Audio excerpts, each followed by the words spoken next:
Bonjour José Kistan. Bonjour. Alors, votre travail dépasse la simple réalisation d'un film avec ces jeunes. Avec l'image, quel message faites-vous passer finalement? Mais déjà, le but premier, c'était de réunir en fait les habitants du quartier autour d'un scénario et de manière à ce que... alors, on a décidé au début de mettre la prévention en avant, mais vu l'ampleur du projet, on prend comme la prévention, mais on met en avant alors tout ce qui est, on va dire, délinquance, mais on ne met pas totalement alors les préventions comme le sida et la drogue. On avait prévu de mettre ça en avant, la drogue, le sida, l'alcool, mais on a dit non. Donc on prend... Parce que la préoccupation des habitants, c'est plus ces problèmes de délinquance, de vol. Voilà, exactement, c'est plus ce problème de vol. Bon, et puis bon, par rapport au public qu'on a aussi, on a préféré ne pas trop cibler la drogue et l'alcool. Bon, ça peut devenir, mais dans d'autres scénarios. Mais là aussi, vraiment la violence. Vous vous adaptez finalement à ce qu'ils vous disent, ce qu'ils vous relatent de leur quotidien, ce qui les inquiète? Oui, parce que quand on arrive dans le quartier, on n'impose pas notre scénario. On demande en premier, on se réunit dans la maison de quartier déjà, avec l'animateur, avec les jeunes et les habitants aussi, quand il y en a. Et enfin, quand il y en a autour de la maison de quartier. Et ensuite, on se met d'accord sur le scénario, on l'écrit ensemble, on le fait ensemble, et on en discute ensemble. Et ensuite, on le met en avant, et de manière à ce que les habitants même soient eux-mêmes acteurs de leur scénario. Il faut dire que vous passez un mois dans chaque maison de quartier de Cayenne. Donc là, vous êtes dans le quartier de Raban, c'est ça? Oui, c'est vrai qu'on passe un mois... Un mercredi par semaine. Un mercredi par semaine, c'est assez court pour réaliser la vidéo et pour le montage. Mais nous, on essaie de ne pas faire trop long, donc il faut compter au moins 5 minutes de montage, enfin de film. Et puis on essaie de mettre en avant, alors de mettre les jeunes en avant dans leur scénario, mais des scénarios bien carrés, de manière à ne pas perdre de temps, et puis rapidement de passer au film et puis de mettre en avant tout ça. Alors votre association existe depuis 2007, ce n'est pas la première fois que vous menez ce type d'action. Comment pouvez-vous mesurer l'impact de la réalisation de ce type de film pour faire passer vos messages? Finalement, est-ce que ça marche?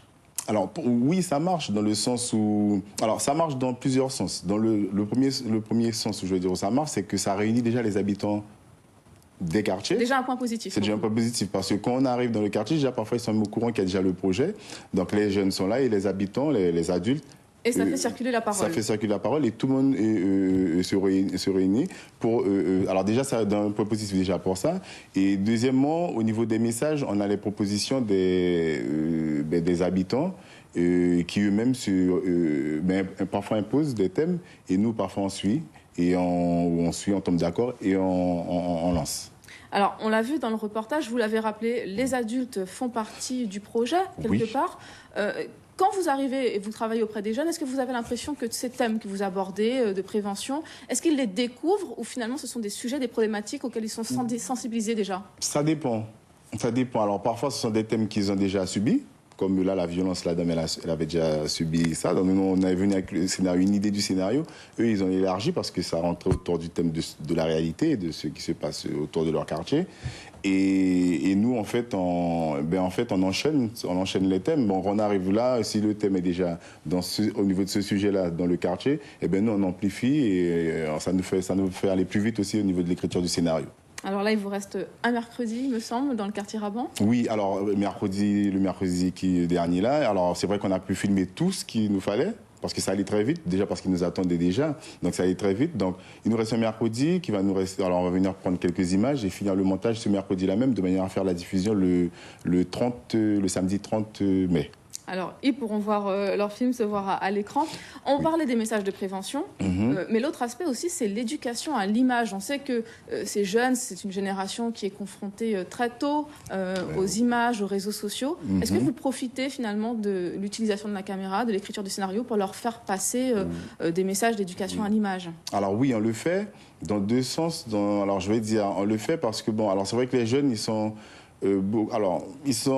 beaucoup ciblés sur les films d'action, mais ils ne pensent jamais à se voir derrière un scénario ou bien eux-mêmes faire leur propre scénario. Donc nous, ça nous permet de leur montrer, bon, c'est vrai qu'on peut regarder des films, enfin tout, mais eux-mêmes, ils sont capables aussi de... Est-ce qu'ils ont déjà conscience qu'on ne peut pas tout montrer dans un film?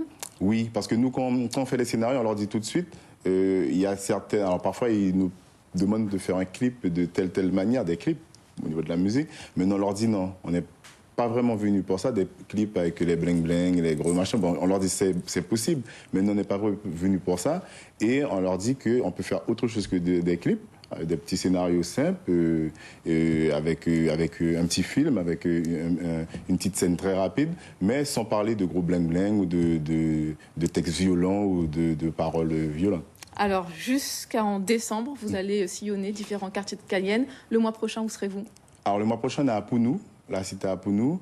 Nous, on fait le tour des quartiers parce que c'est le projet qui a été lancé avec la mairie de Cayenne et puis l'État aussi, l'accès, le service de l'accès. Donc, on a 2 partenaires qui suivent le projet et qui comptent sur nous pour étaler. Donc, on a parlé de décembre, mais il se peut que ça aille plus loin parce que En tout cas, le mois prochain, ce sera donc... Le mois prochain, c'est sûr, c'est à Pounou. C'était à Pounou et tous les habitants sont conviés. Ils sont déjà au courant. Merci, José Quistin. Merci beaucoup. Pas de souci, merci, je vous remercie à tous.